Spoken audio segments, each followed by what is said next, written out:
Olá, tudo bem? Eu sou Arthur Dafis e mais um vídeo sobre o que ocorre lá no território ucraniano, ou seja, infelizmente uma guerra ocorre por lá. Ou como diz o governo de Putin, o próprio Putin, apenas conflitos. Enfim, infelizmente também há uma guerra de narrativas e uma guerra também de informação, infelizmente. Então já vou pedir a gentileza para você compartilhar, opinar e ficar à vontade também para curtir. Compartilha, opina, comenta, fica à vontade. E também, se não curtiu, tudo bem também.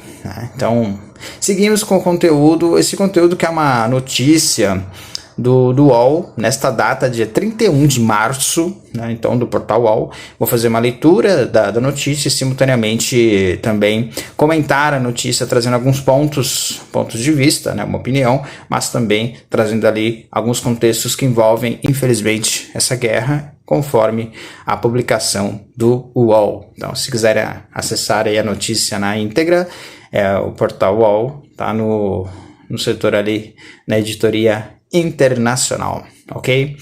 Então, a guerra entre a Rússia e a Ucrânia chegou ao 36º dia, com o presidente russo Vladimir Putin assinando um decreto ordenando a convocação de 134.500 novos recrutas para o exército da Rússia.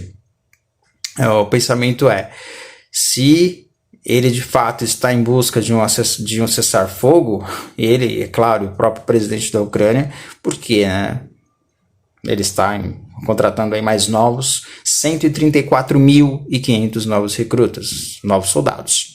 Mais de 100 mil soldados russos a serem contratados. Bom, isso é um sinal, ou porque ele está perdendo muitos soldados na Ucrânia, ou porque ele quer ampliar ali os seus militares.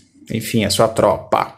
Do lado ucraniano, sem notar uma diminuição na atividade militar da Rússia, o Ministério da Defesa da Ucrânia observa o movimento de equipamentos militares das forças russas em Belarus, ou seja, no país ali no norte da Ucrânia, um país que é parceiro da Rússia, ou seja, a Rússia mantém aquele país ali, enfim, de todos os modos, no modo econômico também, é um país parceiro, Belarus, e é um país que está ali fazendo movimentos de militares. Tanto que os refugiados não querem, muitos refugiados não vão para Belarus justamente por conta disso, de Belarus ter uma aliança, ser muito próximo da Rússia. E, na verdade, do governo Putin, nem tanto a Rússia em si, mas muito por conta do governo Putin. Essa proximidade um tanto perigosa. E o governo ucraniano enviou hoje 45 ônibus para retirar civis da cidade cercada de Mariupol. Mariupol, que é uma das cidades que foi mais destruída pelos militares, uma cidade que já não tem há alguns dias um abastecimento de energia, nem de água, não funciona mais energia, não tem abastecimento de água e nem sequer de alimentos ou remédios. Tanto que o presidente da cidade de Mariupol, uma cidade litorânea, mais ao sul da Ucrânia, decretou, além do estado de calamidade, ele pediu para que os populares, ou seja, as pessoas que lá moram, não ficassem mais na cidade, abandonassem a cidade e fossem embora. Ele pediu isso, ele solicitou praticamente ordenando, vão embora da cidade porque aqui não tem mais nem como viver, então é uma cidade inabitável. Disse o prefeito da cidade, e é uma cidade que sim já está dominada praticamente aí pelos militares, enfim. No sudeste do país, depois que a Rússia anunciou uma trégua, informou aí a vice-primeira-ministra Irina Vereshchuk.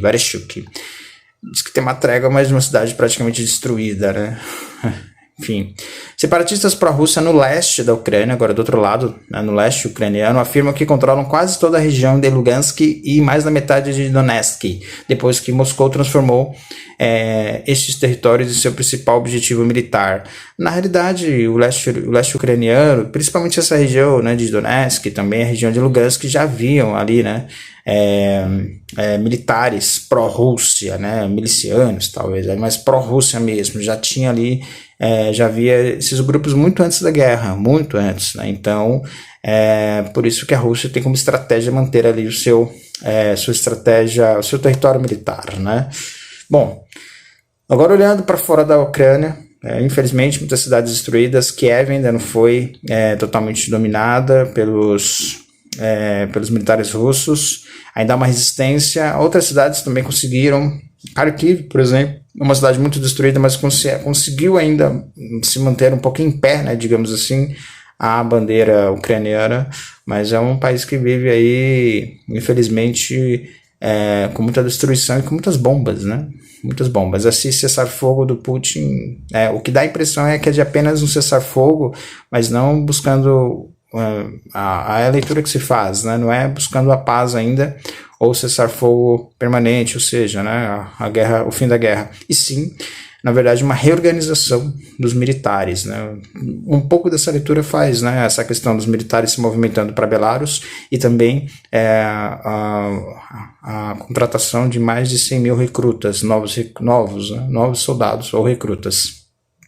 Agora, olhando para o Brasil deve receber nessa semana mais um recém-nascido que veio ao mundo em meio à guerra. Esta é a 7ª criança de país brasileiro gerada por mulheres ucranianas, né, que o Itamaraty ajudou a resgatar, ou seja, mais uma criança que já é considerada refugiada 7ª, né, e o Brasil tem ajudado nessa questão.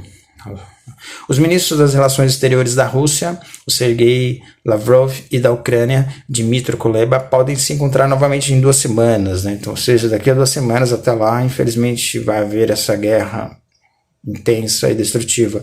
E aí, para dar andamento às negociações na Turquia, né, para um cessar-fogo. A informação foi divulgada aí pelo ministro turco das Relações Exteriores, o Mevlut Cavusoglu. Esse é o nome dele, né? Então, daqui a 2 semanas haverá na Turquia, em território turco, ali uma reunião entre os ministros das Relações Exteriores, tanto da Ucrânia como também da Rússia. É uma esperança, mas infelizmente ainda há muito sofrimento, né? E durante uma intervenção por videoconferência no parlamento holandês hoje, Volodymyr Zelensky pediu aos presentes que estejam preparados para boicotar a energia russa, né? O Zelensky faz vários pedidos para diversos parlamentos no mundo todo, né?